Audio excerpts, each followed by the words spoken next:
Kabi-kabilang kasalang bayan ang sinagawa nitong araw ng mga puso kung saan ipinaalala sa mga bagong kasal ang kahalagahan ng matatag na pagsasama. Si Bernard Ferrer sa report. Rise and shine, Bernard.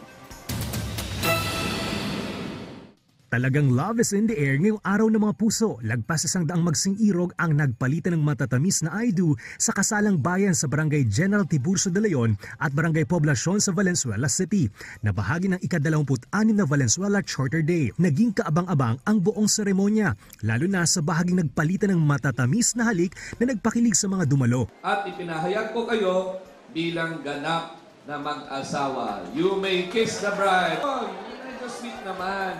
Toasting of wine at syempre po. So dapat sabi Isa sa mga ikinasalang Gen Z na sina Arthur at Liza. Kwento nila, 2021 pa nila gustong magpakasal pero napurnada dahil sa COVID-19 pandemic. Kahit pinakabata sa mga ikinasal, handa naman silang harapin ang responsibilidad bilang mag-asawa.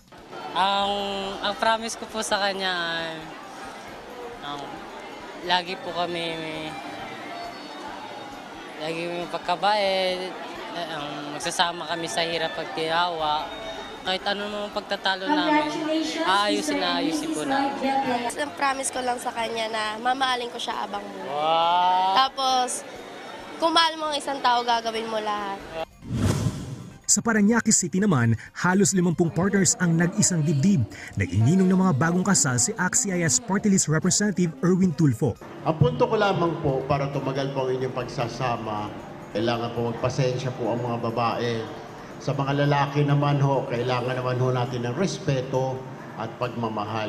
Sa San Juan City, lagpas 50 pares ang nangako ng tapat na pagkasama. Payo ni San Juan City Mayor Francis Zamora sa mga bagong kasal na magkaroon ng bukas na komunikasyon at lubos sa pag-unawa upang magkaroon ng masayang pagkasama. Bernard Ferrer para sa Pambansang TV sa Bagong Pilipinas.